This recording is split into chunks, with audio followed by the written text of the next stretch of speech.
Hello all my dear friends, my name is Harsh Rathore और आप देख रहे हैं नेचुरल फिजिक्स। तो आज के इस वीडियो से हम स्टार्ट करने वाले हैं क्लास 11th का यूनिट एंड मेजरमेंट का लेक्चर नंबर 1। तो आज ही है हमारा लेक्चर नंबर 1 होने वाला है और ये क्लास 11th का बहुत ज़्यादा इंपॉर्टेंट लेसन है जो कि है unit and measurement. Class 11th का ये जो फिजिक्स का लेसन है ये इतना इंपॉर्टेंट है कि ये नीट के अंदर भी इसके ज़्यादा क्वेश्चन है। तो आज हम बहुत मज़ेदार तरीके से स्टार्ट करने वाले हैं इस पूरे प्लेलिस्ट को। ठीक है, यूनिट एंड मेजरमेंट की पूरी एक प्लेलिस्ट बनाएंगे हम, जिसके अंदर सब लेक्चर डालेंगे हम। बस थोड़ा टाइम चाहिए, एक दो दिनों में हम अपलोड करते रहेंगे इसके वीडियो। तो स्टार्ट करेंगे आज का हम ये वीडियो। तो आज हम पढ़ने वाले हैं फिजिकल क्वांटिटी। सो बने रहिए हमारे इस वीडियो में फ्रेंड्स। हम पढ़ने वाले से बात करेंगे फिजिकल क्वांटिटी में और पूरा लेक्चर या पूरा वो टॉपिक ही खत्म हो जाएगा। ठीक है, तो स्टार्ट करेंगे फिजिकल क्वांटिटी के बारे में। तो फिजिकल क्वांटिटी हमने बहुत बार पढ़ी है, बट आज हम थोड़ा अच्छे से पढ़ेंगे फिजिकल क्वांटिटी को। क्या है फर्स्ट पॉइंट है हमारा कि फिजिकल क्वांटिटी क्या है। रुको, फिजिकल क्वांटिटी बताने से पहले क्या आपको ये पता है मैंने एक वीडियो में आपको एक कहानी सुनाई थी जो कि थी एक साइंटिस्ट के बारे में, जिन्होंने बताया था कि व्हाट इज फिजिकल वर्ल्ड और व्हाट इज फिजिकल लॉज। ठीक है, तो आई होप अगर आपने वो कहानी नहीं सुनी होगी, कहानी नहीं, वो इसका एक पार्ट है हमारे फिजिकल क्वांटिटी का, तो वो सुनना बहुत इंपॉर्टेंट। तो आपको वो एक लेक्चर देखना पड़ेगा। ठीक है, आज स्टार्ट करेंगे हम physical quantities. Physical quantities. So friends what is physical quantity. सुनो ध्यान से। फिजिकल क्वांटिटी क्या है, देखो अभी एक ऐसी क्वांटिटी जिसको हम क्या कर सकते हैं, मेजर, उसको बोलते हैं फिजिकल क्वांटिटी। हर क्वांटिटी जिसको हम मेजर करेंगे उसको बोलेंगे फिजिकल क्वांटिटी। हमारे यहाँ पर एक स्टेटमेंट है, the quantity which can be measured by an instrument which describe the law of physical world. सुनो, the quantity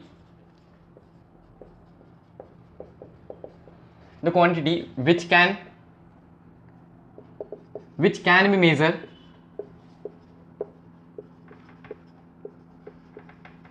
by an instrument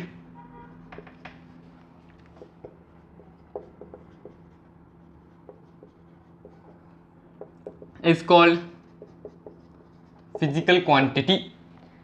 हम एक क्वांटिटी को मेजर कर सकते हैं तो उसे हम फिजिकल क्वांटिटी बताएंगे। ठीक है, और फिजिकल क्वांटिटी क्या कर सकती है, फिजिकल क्वांटिटी डिस्क्राइब कर सकती है and it can describe, spelling mistake हो गई तो ध्यान मत दो, आपकी मर्जी से स्पेलिंग अच्छे से लिखो। ठीक है, it can describe the law of physical world. सुनो, जो फिजिकल क्वांटिटी है ना, तो वो एक ऐसी क्वांटिटी है जिसको हम मेजर कर सकते हैं, किसी भी इंस्ट्रूमेंट, किसी भी टूल, किसी भी चीज से मेजर कर सकते हैं उस क्वांटिटी को। ठीक है, और वो क्वांटिटी फिजिकल वर्ल्ड के लॉज को एक्सपैंड करेगी, मतलब उसको एक्सप्रेस करेगी, डिस्क्राइब करेगी उस लॉ को, उसे बोलेंगे फिजिकल क्वांटिटीज। ठीक है, फिजिकल क्वांटिटीज आपको पता हो गया। सुनो, फिजिकल क्वांटिटी की ऐसी क्वांटिटी जिसको हम मेजर करेंगे किसी भी यूनिट से, या किसी यूनिट में हम उसको ट्रांसफर कर सकते हैं, या हम उसे मेजर कर सकते हैं किसी इंस्ट्रूमेंट, किसी डिवाइस से। ठीक है, और वो फिजिकल क्वांटिटी जो है वो क्या करेगी, डिस्क्राइब, वो हमारे फिजिकल वर्ल्ड के सभी लॉ को डिस्क्राइब कर सकती है। ठीक है, उसे बोलते हैं हमारे फिजिकल क्वांटिटी। सुनो, फिजिकल क्वांटिटी को हम अभी यहाँ से इस वीडियो के आगे से हम PQ लिखेंगे। ठीक है, PQ मतलब फिजिकल क्वांटिटी। सो जो हमारा फिजिकल क्वांटिटी है ना, वो क्या है, N into U is equal to PQ।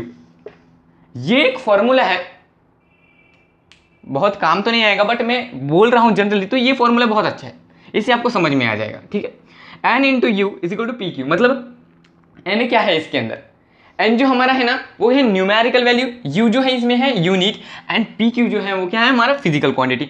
तो न्यूमेरिकल वैल्यू जो है इसके अंदर हम क्या रखेंगे, नंबर ऑफ वैल्यू के अंदर हम बोलेंगे। सुनो, एक बात बताऊंगा आपको, एक एग्जांपल। हमारे पास एक चूहा है, रैट, मुझे ड्राइंग नहीं आती इसलिए बोल रहा हूं, एक रैट है और एक है एंट, एक चूहा और एक चींटी है। तो ठीक है, आपको नहीं क्या उनके बीच में कंपैरिजन करना है, क्या करना है, कंपैरिजन करना है, कंपैरिजन। तो उसके अंदर आपको जो चींटी है ना, वो चींटी, तो उसके यूनिट, वो जो चींटी है उसका वेट आपको पता है, और आपको फाइंड करना है रैट का वेट। आपको क्या फाइंड करना है, रैट का, चूहे का वजन, उसका मास आपको पता लगाना है। तो आपको एंट का मास पता है, और आपको यह भी पता है कि एंट का कितना गुना चूहे का मास है। सुनो, जो हमारा एंट का मास है ना, उसको अगर आप 1 लाख टाइम मल्टीप्लाई करोगे तब क्या हमारे चूहे का मास आ जाएगा, मतलब रैट का मास आ जाएगा। इसे ही बोलते हैं हमारा n इंटू यू, मतलब number, sorry, numerical value into unit. Numerical value मतलब हमारे पास कोई भी एक चीज हो, लेट सपोज अगर हमने बोला कि 1 मीटर जो है वो हमारे 2 हाथ के बराबर है, तो हम हमारे 2 हैंड्स जो हो गए, 2 हैंड जो हो गए इन, सॉरी, ये जो हैंड है ना, तो ये यूनिट क्या है, यूनिट की जगह पर हम 2 लिखेंगे, इज इक्वल क्या है, 1 मीटर। हमारे 2 हाथ के बराबर 1 मीटर है, हमारे 2 हाथ के बराबर 1 मीटर है। तो हैंड जो है वो क्या है, हमारे न्यूमेरिकल वैल्यू, एंड यूनिट क्या है, कितने गुना, कितने यूनिट्स है उसमें। ठीक है, समझ गए बहुत अच्छी तरह से। और अभी इतना तो पता चल गया। और एक हमारे पास स्टेटमेंट है, which quantity will help you to make the formula and the equations और describe the laws of physical world. ये जो क्वांटिटी है ना, ये आपको बहुत सारे चीजें सिखाएगी। एक तो आपको लॉज बनाने सिखाएंगे। देखो, न्यूटन का लॉ, अगर आप न्यूटन भाई साहब के पास, न्यूटन सर के पास उनका लॉ है, तो किस कारण है, क्योंकि पहले से उनके पास फंडामेंटल्स यूनिट्स थे, उनके पास ये सब यूनिट थे, इसके लिए उनके पास लॉ है। अगर उन्होंने बताया कि जो हमारे पास फोर्स है, क्या फोर्स है, तो मास इंटू एक्सेलरेशन, तो अगर हमारे पास मास नहीं है, एक्सेलरेशन नहीं है, हमको ये पता ही नहीं what is mass and what is acceleration, तो फोर्स कहां से निकालोगे भाई। वही तो बताना चाह रहा हूं कि हमारे पास ये जो फिजिकल क्वांटिटी है ये बहुत इंपॉर्टेंट है किसी भी चीज के लिए। ठीक है, तो ये फिजिकल क्वांटिटी पूरा डिस्क्राइब करती है हमारा नेचर। चलो टाइम पास की बातें छोड़ दो, अभी स्टार्ट करेंगे हम आज का। ये वीडियो तो स्टार्ट हो चुका है, अभी हम पढ़ने वाले हैं फिजिकल क्वांटिटी के 3 टाइप, सिर्फ डिस्कस करेंगे, पढ़ेंगे कुछ नहीं। ठीक है, हम कभी पढ़ते ही नहीं है, हम सिर्फ डिस्कस करते हैं। सुनो, फिजिकल क्वांटिटी के क्या, पीक्यू के टाइप्स।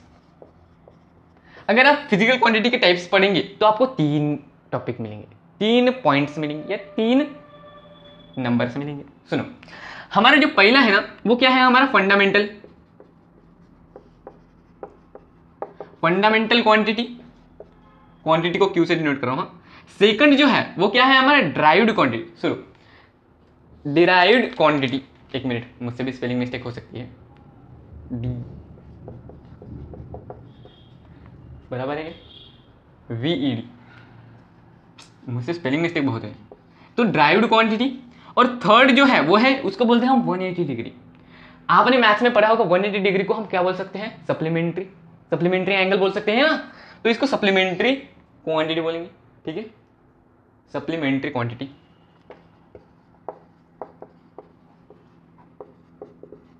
Supplementary quantity. ठीक है, इनको ब्रैकेट में डालेंगे। अब सुनो, अब फंडामेंटल क्वांटिटी, ड्राइव्ड क्वांटिटी और सप्लीमेंट्री क्वांटिटी क्या है। तो फंडामेंटल क्वांटिटी में कुछ टेंशन लेने की जरूरत नहीं, बहुत ईजी है। आप बचपन से 7th से पढ़ते आ रहे हो फंडामेंटल क्वांटिटी। ठीक है, इतना तो याद ही होगा। फंडामेंटल क्वांटिटी कैसी क्वांटिटी होती है जो दूसरों पे डिपेंड नहीं होती। Fundamental quantity, this quantities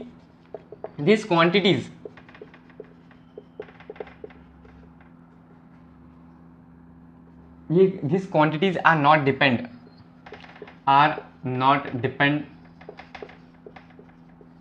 on other।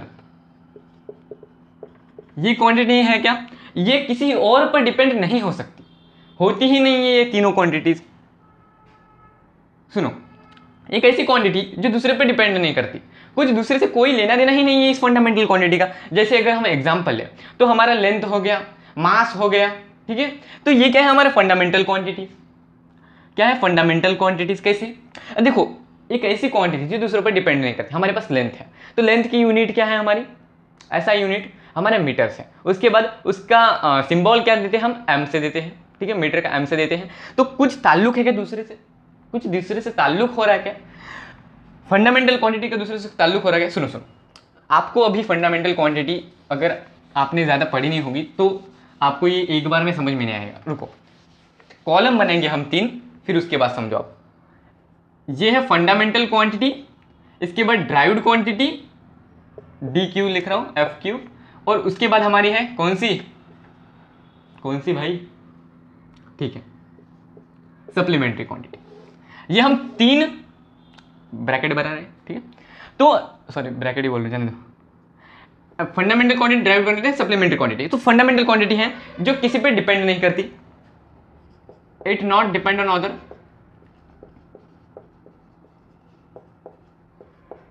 ठीक है। ये हमारा फर्स्ट पॉइंट हो गया। ड्राइव्ड क्वांटिटी जो है ना वो दूसरों पे डिपेंड करती है। क्या करती है? दूसरों पे डिपेंड करती है। इट डिपेंड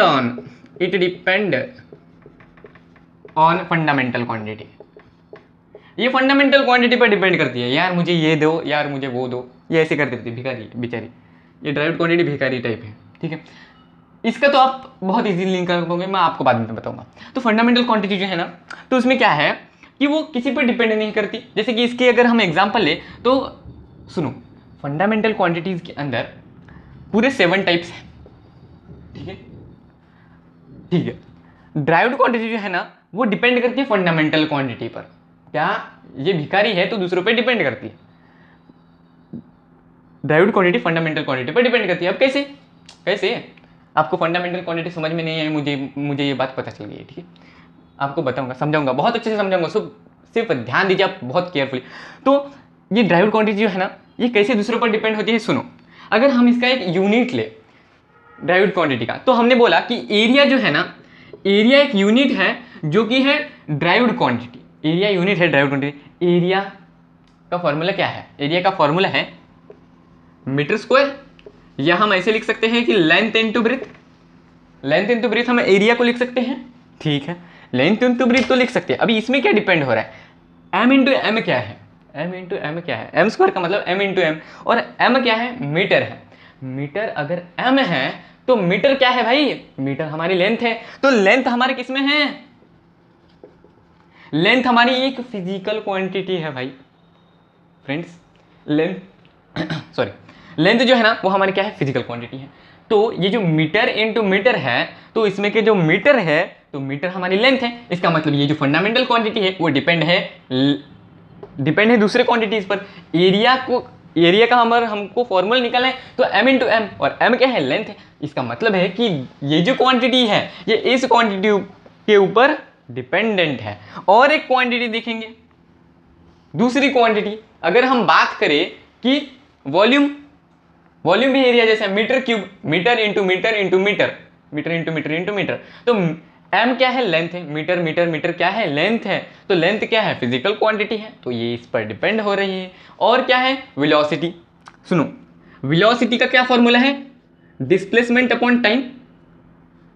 डी देके घबराना मत, हमें सिर्फ एग्जैक्ट बताने के लिए डिस्प्लेसमेंट के लिए डी यूज़ कर। अब मुझे पता है डिस्प्लेसमेंट का डी नहीं होता, अलग अलग बुक में कभी एस मैंने पी देखा है, किसी बुक में एस देखा है, बट मैं यहाँ पर डिस्प्लेसमेंट के लिए डी वापरूंगा, आपको कोई परेशानी नहीं। तो डी जो है ना वो हमारा डिस्प्लेसमेंट है, टी क्या है? टाइम है। डिस्प्लेसमेंट का मतलब क्या है? डिस्प्लेसमेंट का मतलब क्या है? बोलो। लेंथ कुछ मीटर। अगर आपने बोला मैंने 30 मीटर डिस्प्लेसमेंट की, तो 30 मीटर क्या है? मीटर एक क्या है? मीटर हमारी क्या है? लेंथ है। इसका मतलब ये क्या है? लेंथ। टाइम ही क्या है भाई? मैंने तो पूरा 10 सेकंड, मैं यहाँ पर 10 सेकंड डिस्प्लेसमेंट में गया, मतलब मैं जब डिस्प्लेसमेंट हो रहा था तब मुझे टाइम लगा 30 सेकंड का। तो 30 सेकंड भाई, सेकंड क्या है? सेकंड हमारा टाइम के अंदर आता है ना। और 7, अगर आज वीडियो लॉन्ग नहीं हुआ तो मैं फंडामेंटल क्वांटिटी के सभी क्वांटिटी बताऊंगा, 7 के 7। अगर नहीं हुआ आज का वीडियो तो अगले वीडियो में आपको ये सारे 7 क्वांटिटी बता दूंगा। ये हमारी जो टाइम है ना, ये टाइम जो है वो हमारा फंडामेंटल क्वांटिटी है, सॉरी यस हाँ फंडामेंटल क्वांटिटी है। तो इसका मतलब ये लेंथ और ये टाइम, ये दोनों क्या है? Fundamental quantity. इसीलिए fundamental quantity sorry derived quantity जो है वो फंडामेंटल पर डिपेंड है। आपको इतना पता चल गया। इन दोनों को मैं और ज़्यादा एक्सपैंड करके अगले लेक्चर में बताऊंगा। आज के इस लेक्चर में बताऊंगा आप ये लास्ट का पॉइंट, ठीक है। तो ये क्या है मतलब सप्लीमेंट्री क्वांटिटी। सुनो ध्यान से, सप्लीमेंट्री क्वांटिटी। तो सप्लीमेंट्री क्वांटिटी में क्या होता है, सुनो सुनो सुनो, बहुत ध्यान से सुनो। सप्लीमेंट्री क्वांटिटी में है ना दो होते हैं, एक तो होता है हमारा एंगल और दूसरा तो होता है हमारा solid angle. Solid angle, so angle जो है ना आपको पता है बचपन से पढ़ते आ रहे हो यार कि एंगल जो है ना जहां पर दो प्लेन लाया कर रहे हैं तो ये इसके बीच में ये जो एंगल थीटा है तो इसको हम एंगल बोलेंगे, ठीक है। या दोनों ऐसे प्लेन है तो इसके बीच में जो एंगल बन रहा है ऐसा ऐसा जो एंगल बन रहा है भाई साहब, तो वो क्या है हमारा एंगल है। पता है, बहुत पहले से पता है। पर इस एंगल को हम 2D एंगल बोलते हैं। ये जो एंगल ऊपर का है उसे बोलेंगे हम सेकंड एंगल, मतलब सेकंड डायमेंशनल एंगल। बट ये जो सॉलिड एंगल है बहुत सॉलिड है, बहुत ज़्यादा सॉलिड सब्सटेंस नहीं है। सुनो, सॉलिड एंगल जो है ना वो एक ऐसा एंगल है जो थर्ड डायमेंशनल है। सॉलिड एंगल को हम 3D बोलेंगे, 3 डायमेंशनल एंगल, ठीक है। कैसे नहीं, तो अगर हमारे पास एक कोन है, आइसक्रीम का कोन, आपने बहुत बार देखा होगा, या बर्थडे पार्टी में एक हम कोन पहनते हैं ऐसे, वो एक हैट रहती है, आपको पता है, ठीक है। तो वो आइसक्रीम का कोन एग्जांपल लेंगे, तो आइसक्रीम का कोन कैसा होता है, ऐसा, ठीक है। उसके ऊपर से एक ऐसे आइसक्रीम होती है, आइसक्रीम निकालने का टाइम नहीं है, ठीक है। तो ये जो है ना ऊपर का हिस्सा, ये क्या है, एक प्लेन सरफेस है और इसके बीच में यहाँ पर इस जगह पर, सुनो सुनो ध्यान से, एकदम इमेजिन करके देखो, आपके पास एक आइसक्रीम है, आपने यहाँ तक आइसक्रीम खा ली है, पूरी आइसक्रीम का कोन यहाँ तक आपने पूरा चट कर लिया और इतनी जगह बची है। तो ये जो इतनी जगह बची है और इसके ऊपर एक एंगल बनेगा, ये कोन के अंदर एक एंगल बनेगा, थर्ड डायमेंशनल एंगल, ऐसे करके एक एंगल, मतलब ये ऐसा एक कोन है, ऐसा ऐसा, तो यहाँ पर एक एंगल बनेगा, यहाँ पर इस जगह। तो ये जो एंगल है ना उसको बोलेंगे हम सॉलिड एंगल, ठीक है। सॉलिड नहीं रहता बट उसको हमने नाम दिया है सॉलिड एंगल। आपको पता भी होगा इसका कुछ फॉर्मूला है, theta is equal to arc upon कुछ रेडियस वैसा होता है, तो हम नेक्स्ट लेक्चर में देखेंगे। सो आई होप आपको आज का वीडियो प्लीज़ पसंद आ गया होगा। अगर आपको ये वीडियो सच में पसंद आया तो ही लाइक कीजिए, वरना जाने दीजिए, डिसलाइक भी कर सकते हो आप, या